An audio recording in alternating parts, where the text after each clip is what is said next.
We're back. This stream is for timing a character and how to use these timing charts, these timing grids that you see on animation drawings, that kind of thing. And if you have any experience in traditional animation, you will have seen them, or if you are interested in learning and you've got like the Animator Survival Kit or something like that, then you will have seen these, and there's an explanation on how they work and stuff. But I'm handing out this character scene. I've just got a character layout here with some basic key poses, and I expect that the character animator will put in. I've kind of key posed it with the animator in mind, so I expect that they would want to follow what I've done, but I think they should feel free to do something similar, but kind of like not regard these as set in stone, these drawings. But I'll use these poses here as the timing. So I've basically timed this, like just really loosely. Just in the timeline. I haven't put any of these timing grids. So what I'm doing, these timing grids are pretty much for the benefit of in-betweeners and cleanup artists, because these specify the easing that you want for your scene. So I've got a key pose on frame 1, and the next one's on frame 13, the next one's on 25, and the next one's on 35.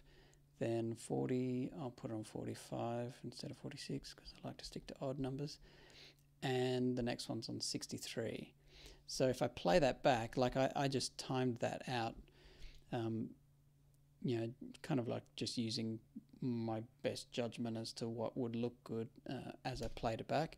And if I time that, you can see that it's kind of it's timed out as a kind of graceful thing. He's watching the flame come off his hand, and he's having fun with it. So he's tracing these big arcs in the scene. So it can't be too quick and tight. He's really having fun with watching this fire effect trail off his hand. So the first thing about these timing charts is that the circles represent keys, and you've got your current key at the top, and the following key is at the bottom, and the line with these strokes on it represent the in-betweens, all in between those two keys. So this key is frame 1, so I'll put a number 1 here, and the next key is frame 13. So back here on this one, I'll go 1, and we're going to the next key, and that's 13. So how do I want the in-betweener to do these drawings so that the easing is working? It's probably best if I go through and just put my keys on first. So I've got 1, and the next one is 13. So if we go to key 13, I'll put 13 at the top, and the one after that is 25. So I'll go 25, and the next one is when I'm on 25, the next one is 35. So I'll go 25, 35, and then the next one after that is 43. So I go 35 to 43. And then on 43, the one after that is 63. So 43 to 63. 43, 63. I'll put them further apart so there's room to do the thing. And I'm doing these just outside the movie border. But if you're rough animating, you can do them like in the scene so that the supervisor or the director can actually see the timing that you've used when it plays back. Because if I turn this off, if I turn the camera mask on, I can't see that the timing that I've got written on the outside. So I would ask that the character animators put their timing in the scene so that I can see what they plan to do, what they plan for the in-betweener to do. So now let's look at the easing. So we've got the keys all plotted out or like written down, and that doesn't really do anything for the in-betweener. That just says that the keys are 43 to 63 and this one's 63. I'll just put that at the bottom. Drawings are usually numbered as well in the corner of the drawing in a studio. So you've got your timing grid there, but you've also got like whatever this character layer is called. If this character is labelled C, then you would put C1 and put a circle around it so it's a key. So character drawing 1. And you can put whatever numbers you like, or not whatever numbers you like on these, but it makes sense to put to make them correspond to frame numbers. So if this character walks into the room at frame 25, then his first drawing, if his very first drawing is on frame 25, it makes sense to name that drawing 25, and that's just to help with compositing and the X sheet and everything, so that it just lines up and it makes sense. But I'm not going to bother putting these key things here. We all know that this is on the character rough layer. In the days of traditional animation, it was very helpful to put all that information in the X sheet, so that you had, C1, C3, C5, all the keys and everything named properly, because it was just like a big spreadsheet kind of thing. But timelines, digital timelines in software are much easier to read, and there's more room for big names. Right, so now I'm going to think about the easing of this. So from 1 to 13, there's 12 frames in between. 12 frames, and that's if we're working on 2s, then that's 6 drawings. So we go 1, 3, 5, 7, 9, 11. There's 5 drawings, sorry, and then there's the 6th is the key. So 3, 5, 7, 9, 11. And how does the in-betweener know which one to do first? Well, it's up to you to decide, as the animator, where is the halfway? At what frame do we want him to hit the halfway pose between this and this? So if I go to, let's say, halfway will be frame 7. That's halfway timing-wise. I just need to turn off that. Yes. So if I want to in-between that, I want the in-betweener to draw the in-between there. Let me just turn off the background as well, because that's distracting too. Now I want the character in between. Red is the first key, and green, or this washed out kind of white, is the second key, so that's frame 13. So this is the in-between. Okay, so there's the head is in between.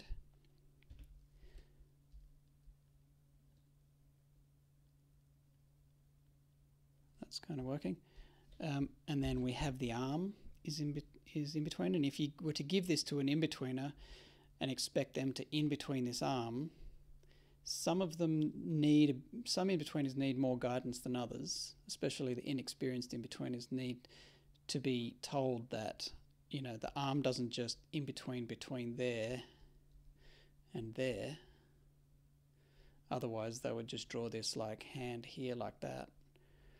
And that could work in some scenes, but in this case, we want it to be traced in an arc.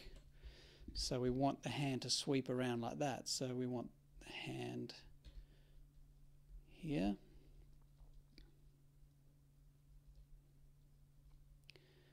And even that's a bit too close to the body, so move it down a bit. And bearing in mind that this is a down shot, so there's a lot of foreshortening and there's a lot of issues like that we need to be aware of. But I might put that back a bit there. Just, it's not exactly halfway, but as the animator, I want the in-betweener to, this is what I want the in-betweener to do.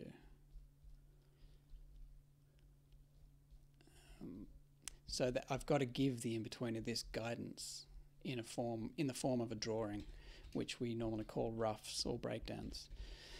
So this breakdown has told the in-betweener that the hand at this frame, at frame 7, has to be down here and not just in between, straight across between there. And that's what software does. If you have like morphing hints, say, on this arm, if you put a drawing there like that and the other drawing like that, and you said morphing hints go from there to there, the morph is an unthinking in-betweener. It will just do a straight in-between that goes straight across the guy's face and probably tangles up a whole bunch of lines in the process. So that's the idea of doing these breakdowns. That's what a breakdown means. And same with this hand on the offside. I'm kind of like putting a little bit of delay on how that goes back, because you can't see it in the second key.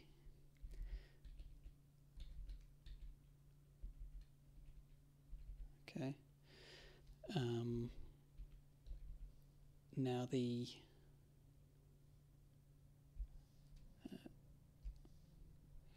legs, and when you get to something that is just a straight in between, you don't have to draw it on the breakdown. You can just, you know, leave those off. So the in-betweener knows that the hands,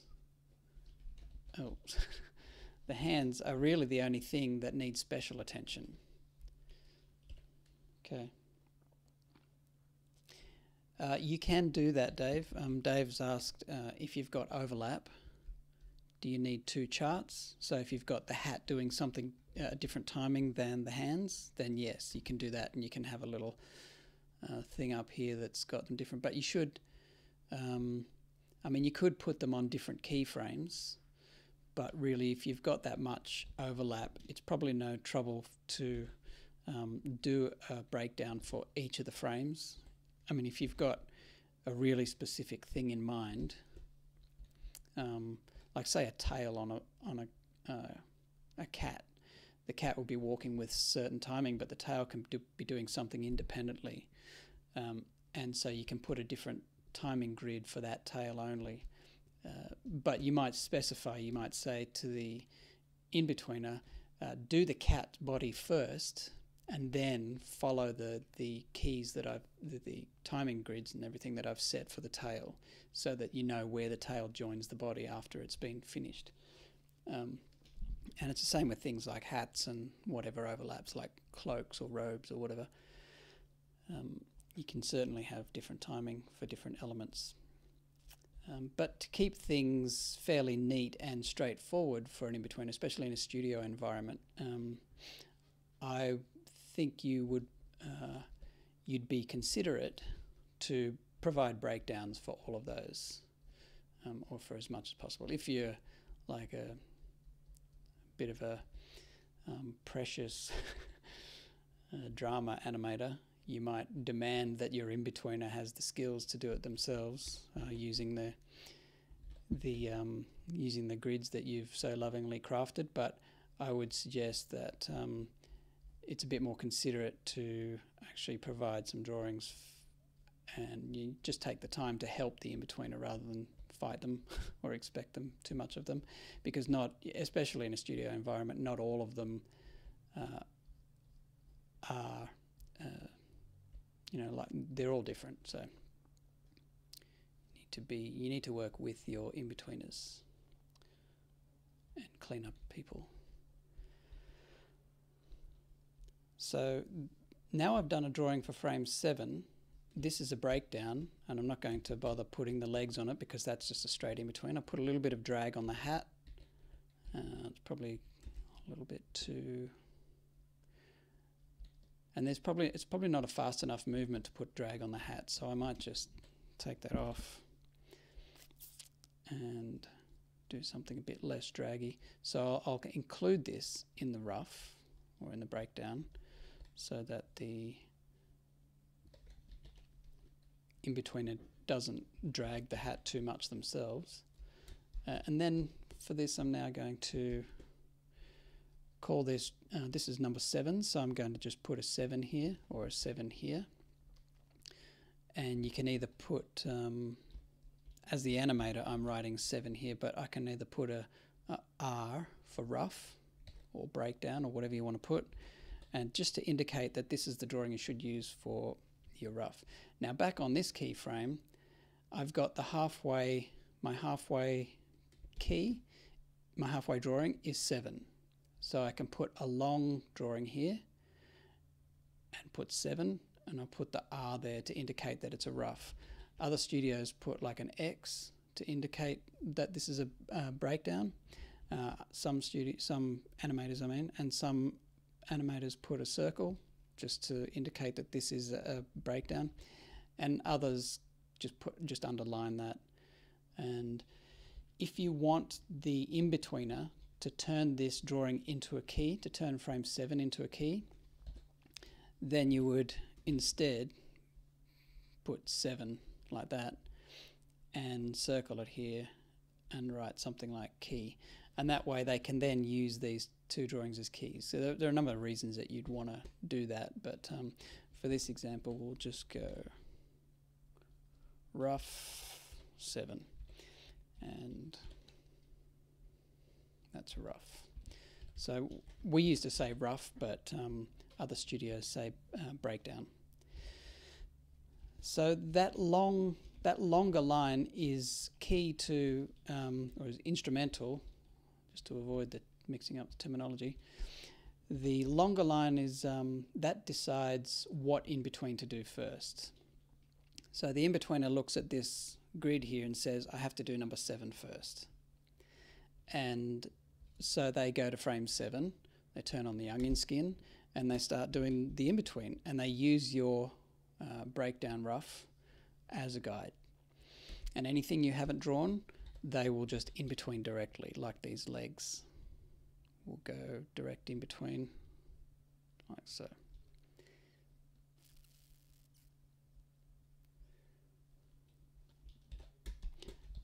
Now from there to there to there, and that looks like a nice movement. So we've got that working.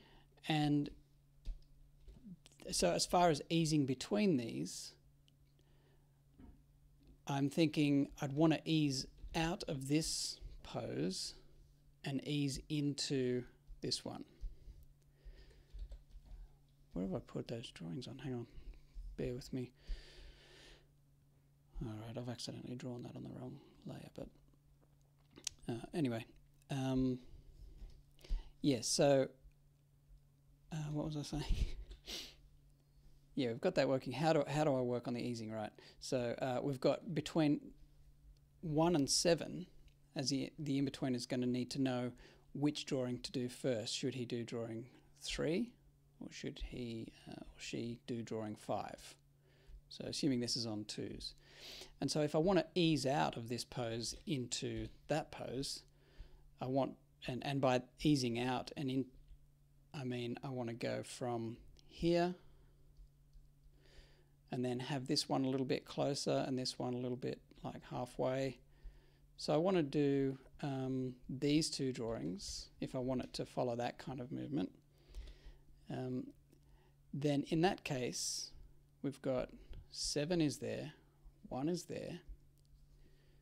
So here we've got 5 as the halfway and 3 as the other halfway. So we ease out. You can see the actual spacing between these lines that I've drawn indicates an ease out from this key into the next key or the next drawing.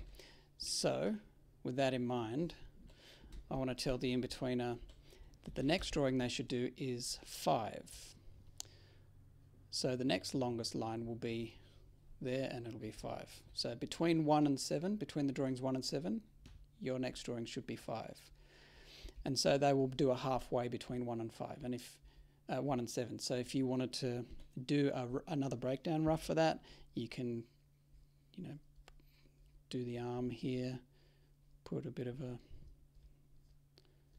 whatever bend or whatever drag you want on the thing. You can kind of loosely put in the head, but that looks like it's going to be a fairly straightforward in between.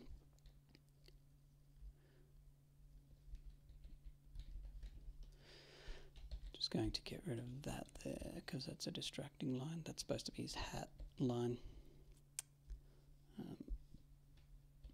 But yes, so I've got that, and I'll just put in a rough because they might need a bit of guidance with this hand.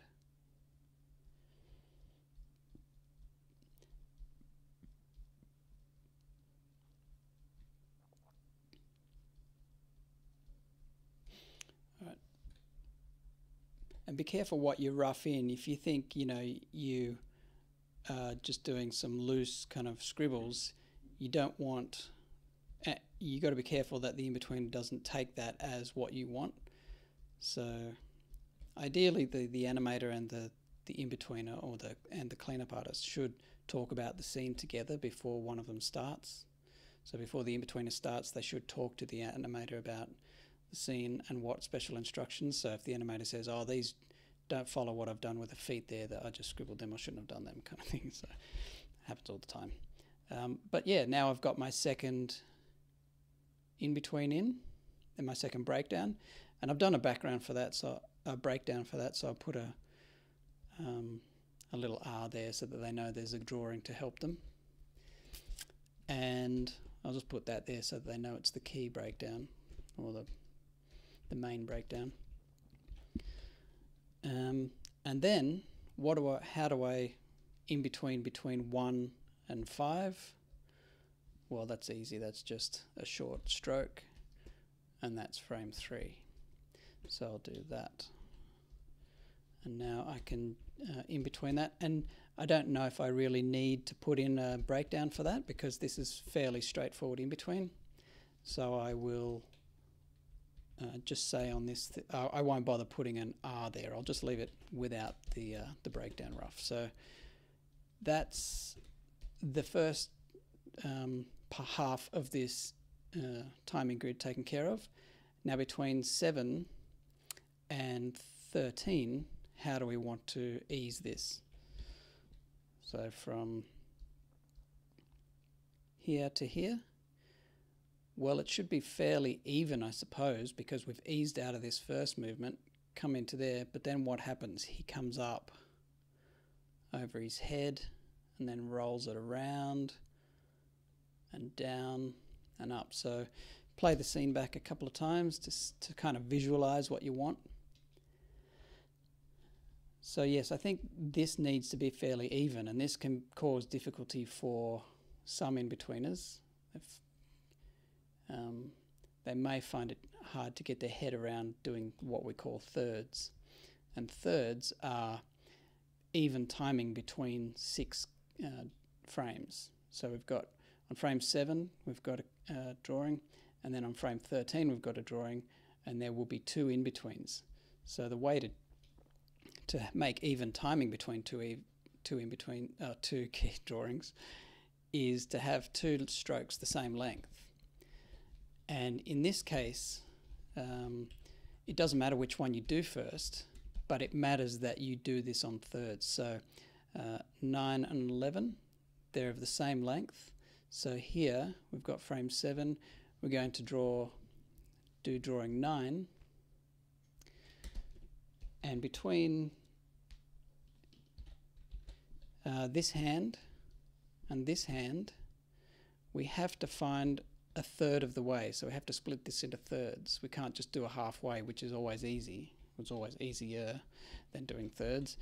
So in this case, you may want to help out the in-betweener with some roughs or some breakdowns, so that then they don't have to. They should really, as you know, if they're in a studio and they've been handed this scene, they should really know how to do it. But it won't hurt to just whip up a quick spacing kind of drawing for them. So we've got one there, and that might be a bit too low. And then the other one, frame 11 will be an in-between of those two, so that the timing is even.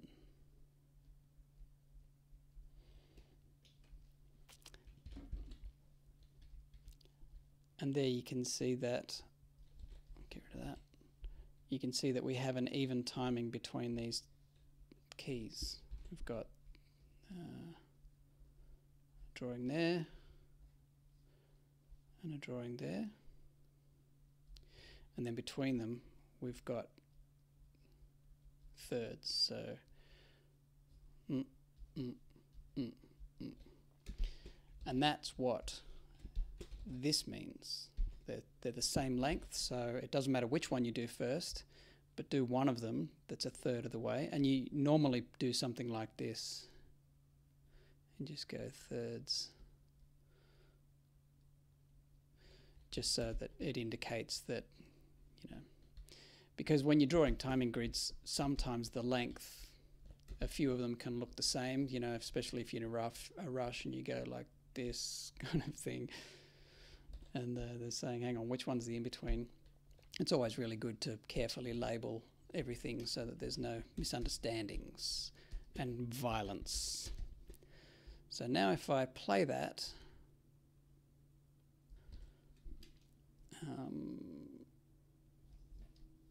get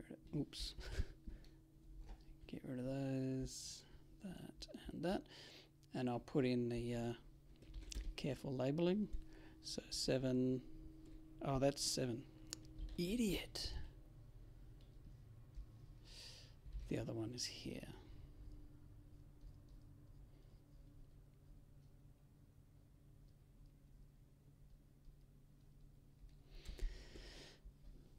So 9, 11, and this is frame 13. So now we have a sequence where he sweeps his arm across there quite nicely. And for the next one, I would, you know, watch this back a few times. You really would, as an animator, you would visualize all this together. You wouldn't do it exactly how I've done it, which is timing between one block of keys and then do the timing for the other block of keys. You should be thinking about it as a whole movement, especially this kind of movement. It looks like a sweeping kind of dance movie thing. But think about the whole movement and how it all work together so that he comes out of this, he eases out of this key into this key and continues. It shouldn't be a separate set of timing. It should continue. So maybe if it's even across here between 7 and 11, 7 and 13, then it should be a little bit faster at the beginning of this and then slow at the top. So it might make sense if it goes slow, fast, slow into that, and then slow, fast, slow into that. So it's, you just do the motion yourself in the in your room. Just stand there and do the motion yourself and take note of the timing of your own arm and what feels nice and what would be a good entertaining kind of like movement acting scene. So an animator really is an actor. So I would slow into this pose. So the timing grid might look something like this. Halfway would, so we go halfway, but then we want to slow into that last one. So we might go something like this. 15, 17, 19, 21, 23, 25. I could do thirds there again, just to keep up that thing, maybe. 13, 15. Actually, I'm going to make it a bit easier.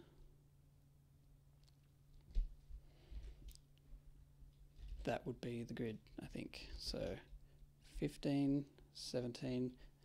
To answer Trevor's question, this is Toon Boom.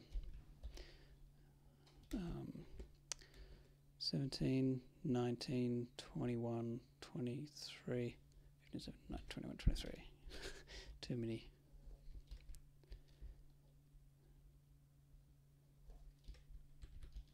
So there we go. And then the in-betweener knows this here. If you do put a drawing in there, which I would recommend for a movement like that, because there's quite a bit going on, I put a drawing on frame 17. And this is where you, like, this process of judging in your mind what the easing should be is very, it's something that you'll have to develop over time. Your sense of timing is something that comes with experience. So you start off with simple timing, like between eights is a good example. So you go 1, 9, 17, 25. These are on eights. And then between that, it's very simple timing. So even timing would be this. So it's 3, 5, 7, 9, 11, 13, 15. And that's just direct in-betweens with even timing. And then as you work your way up, as you get more experience, you'll have more fun and more varied kind of timing. So you might go straight out of this key into 9. So you go 5, 7, 9, and this just indicates you're slowing into this key. And then you can speed out of a key. So we can call that a cushion out or an ease out. 3, 5, 7. Oh, sorry. 11, 13, 15. And I messed that up too. 3, 5, 7. Okay, 11, 13, 15. And after many years, or after a couple of years, you will learn to count your odd numbers very, very well. 15, 17, and other variations on this timing could be, the thirds is one kind of like little complicating timing, but someone might an animator might have you think of an in-between and then do two drawings either side. So they'll do a dotted line across here, basically meaning this, don't do this drawing, but this will be the halfway. So they might even do a breakdown for it. So if you do a breakdown for them, that's very helpful. But so the frames are 17, 19, 21, 23, and they're either side of a non-existent drawing that you have to either imagine yourself or rough out yourself so that you can work on either side of it, or take a rough from the animator. Because if you do neither, you'll probably do a crappy job. So there. And any questions, anybody? So I'm just going to do the rough breakdown drawing for this.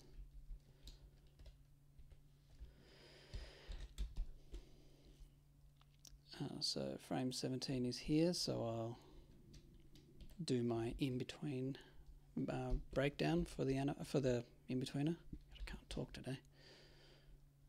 And in something like this, in this kind of acting-y, like theatrical movement kind of scene, you might even consider putting, doing something special, like leading with the head, like he's, swaying his head side to side as he's like weaving this magic with his hand. He might be doing something like different with his head, so that in that case, for this in-between, you would, if he turns his head quicker than he brings his arm up, then you could either put in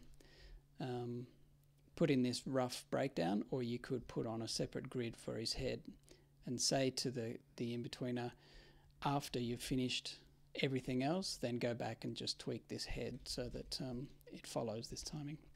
But I'll do that with a rough rather than a separate grid. So I'll go rough 17, and I want the character to be much closer to the second pose when he gets here. So let's say So he's really leading the motion with his head in this one. But everything else is a bit more kind of in between. And I think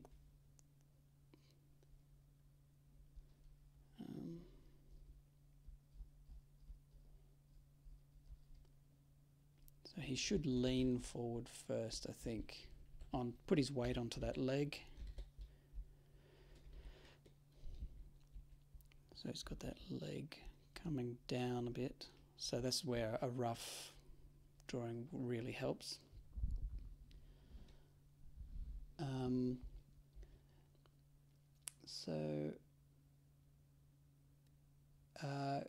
Okay, so I'm just answering some questions. To indicate a long hold, you don't do any drawings there. You don't. If there's no in-betweens and no drawings, then you don't need to. Let's say this scene went past frame 63 and that was his last pose. You don't actually need to write anything there. Or say he stopped on this pose, then if there's no in-betweens between here and the next one, you would use the frame numbers. So let's say, I'll have to do another example because this is getting a bit messy, but let's say I had this pose, this character standing here with arms folded, and I'll get to the other questions in a sec, so keep them coming if you have them. If there's a character standing here and this is his first frame, and he moves, starts walking on, or he is walking by frame 25, then you don't want to do him starting walking, or let's exaggerate that. Let's say he starts walking on frame 135. So we're not going to in between all that. We're going to say he starts walking, he'll actually begin walking on, say, frame 127. So we don't do any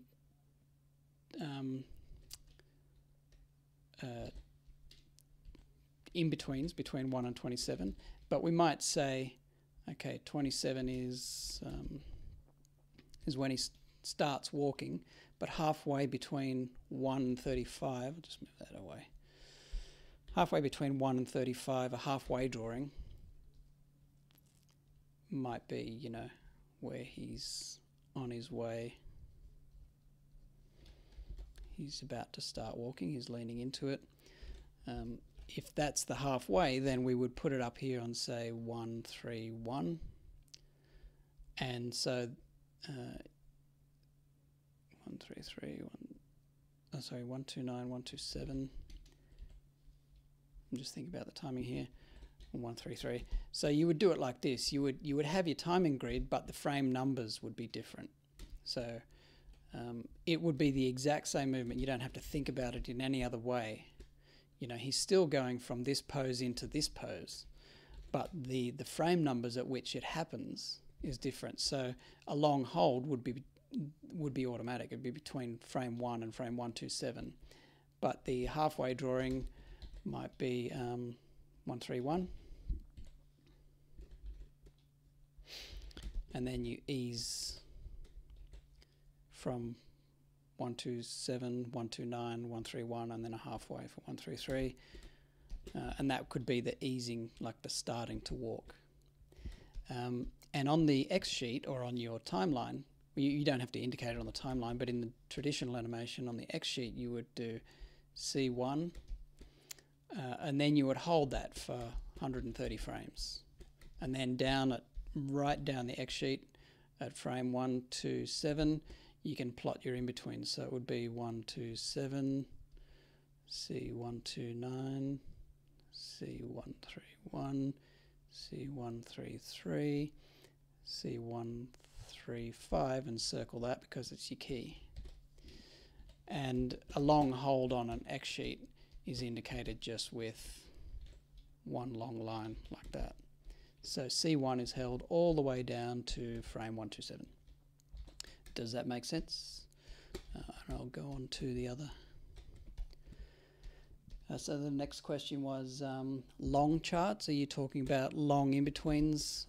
You would just use as much space as you need. So if you do have a very, very, very, very, very, very, very, very, very gradual, and every in-betweener dreads this because they call this railway tracks just because it's ridiculously long.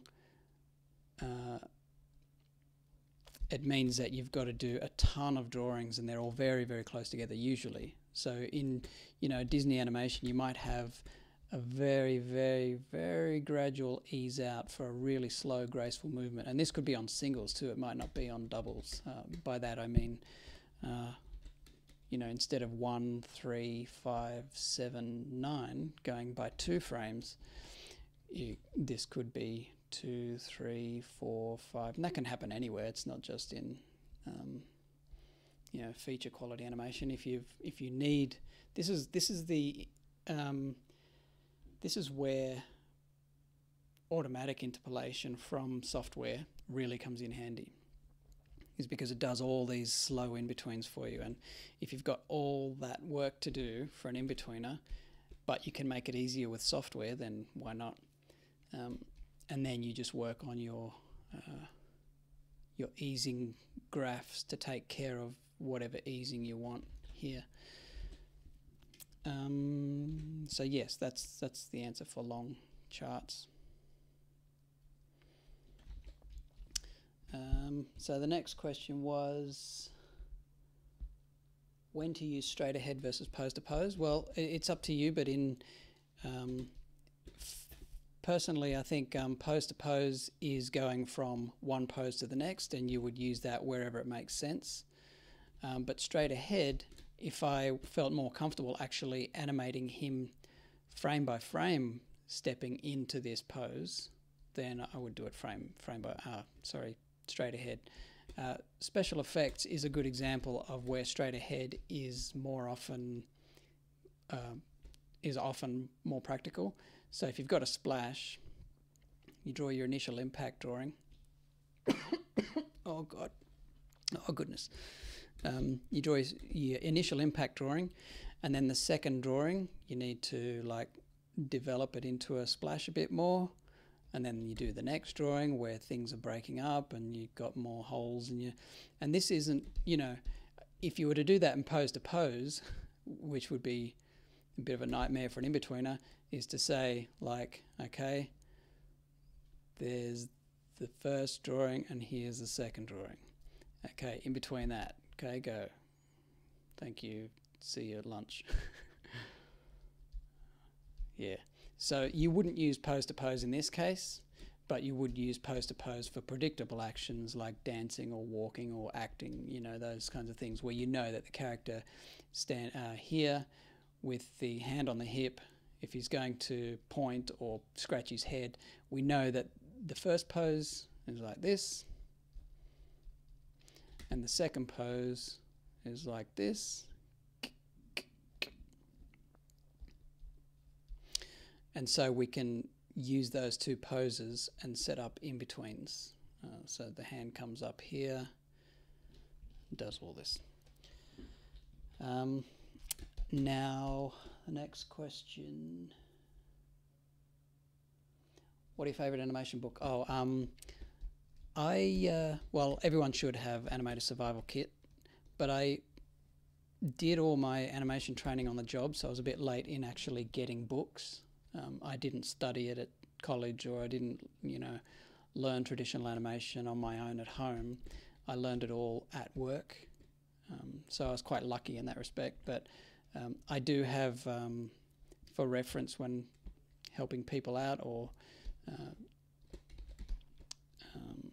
even looking something up that I haven't done for a long time, I would use the Animator Survival Kit by Richard Williams. I'll type that here for you. And this is often just called ASK, Animator Survival Kit. And I've got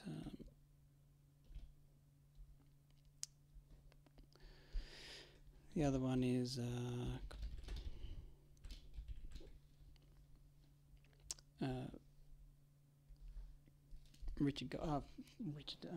Eric Goldberg. What's it called? It's on my shelf behind me. Oh.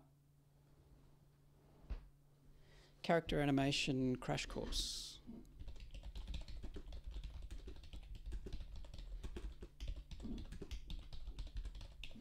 Eric Goldberg.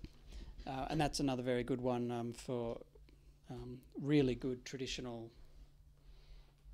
kind of step-by-step stuff. Hang on, I'm just grabbing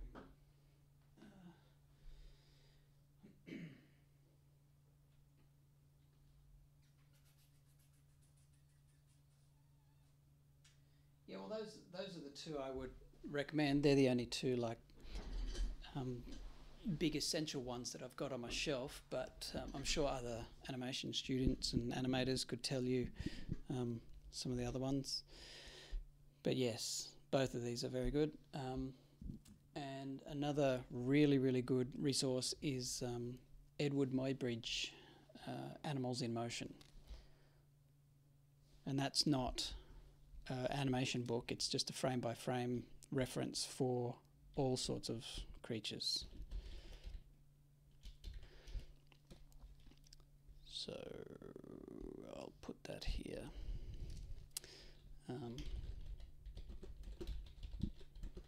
Motino, Animals in Motion. I think it's Edward Muybridge. Let me just double check. I'm not 100% on this, but yeah, it's Animals in Motion by Muybridge. Muybridge, something.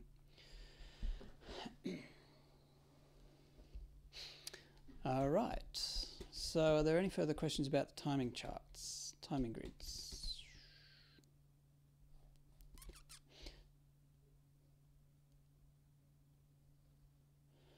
And if not, then I'll end the stream there, because this will be a good standalone video to pass around if you want to pass the link around. I think it'll be online for 60 days because I'm a subscriber on Twitch. So, I'm a pro tier whatever thing. So my streams will be archived for 60 days. So if you want to share it around and if you found it useful, but I might put it on YouTube at some point. So there we go. I'm going to go and have some lunch. So thank you everyone for watching. I hope this was helpful, and I will talk to you again. I'll probably do another stream later today because I want to get all these done while I can. See ya.